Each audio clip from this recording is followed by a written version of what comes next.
Chapter 49. Isn't he? Mermaid spoke first. I still believe changing the water is the best chance. Water my people know. The alpha snapped out. We need to go to the true source and kill Harlts. The deer herd suggested splitting up to do both, which I am not against. The stallion shook his head. It's too risky to split from the beginning. Too many chances of being seen with no communication. I believe it wouldn't turn out with us alive. I am for going for Harlts. I wish I could agree with the water mermaid, but the horseherd has tried in the past to stop the use of the chemical, only to become like the living dead. The chemicals are too powerful even for a unicorn to get close enough. Mermaid stood. Then all has been decided, for I trust your words, stallion. How shall we get to Harlts? Do you know of his location? We believe so. I have a few on the inside that are trusted. They never see Harlts other than when he is coming from the great barn. He never comes or goes that they can see, so I believe we should start there. The Deer Clan Tai-Ho turned his head in confusion. How is it possible to have a few trusted on the inside? We would rig the testing time, placing a watered blood to a true blood finger with a small pouch of leather filled with it. We got them to the inside. Then why not do it to save your daughter or others or our children?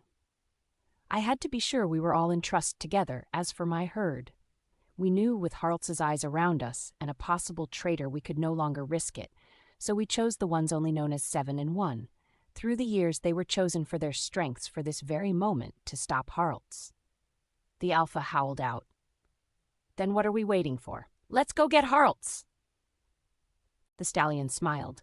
I am with you, Alpha, but we must be careful of our steps. We have 15 days to do what must be done. Your daughter has completed her task of reprogramming unicorn bands from our dead to being bulls. We have a better chance now not to be found out. We cannot go in all at the same moment, and we must not look like ourselves. We must wear the clothes of Harlts' land that we gathered and saved from the unicorns they came on, and participate in the park's entertainment if we have a chance of not being spotted. We don't have the numbers to rush in. Days passed, no visits from anyone new. I wondered what was going on up top. I found out that the water people had the knowledge to dye hair colors.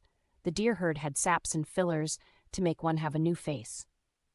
The wolves knew makeup to finish the looks. As they all took turns changing us, they asked me and Abel constant questions about our lives before all this, sometimes repeating ourselves countless times. They cut Colt's and Abel's hair nearly down to the scalp. I knew for Colt this was hard for him, as hair to a bronco is his power, his strength, but he never let it show.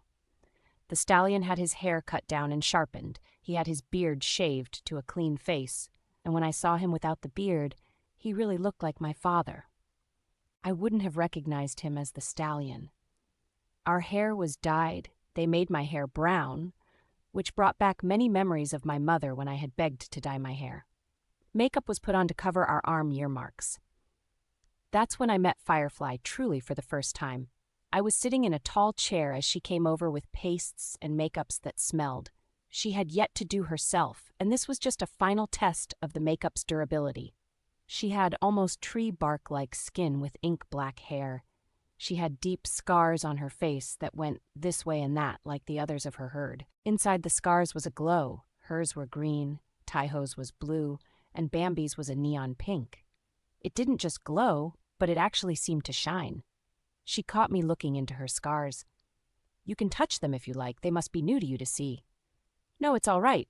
I was just wondering why they glow. She smiled. We come from another park very much like yours. We were placed here the same as you, but when we awoke, we had been given these. We ourselves do not know how it is done. Others through our years as a herd have come with the same terribly ugly marks. Ugly? I think they're pretty. Anything from Harlts or his type is ugly in nature, no matter how the appearance may seem. Now, Vita, I have a question for you. She looked deep into my eyes. Yes. So, what do you think of my ciders? I let out a breath with a smile. They are the best I've ever had. You know I made them specifically for Colt, don't you? Her brown eyes still staring into mine. I didn't know exactly, but I thought maybe. I mean, since you like him and all.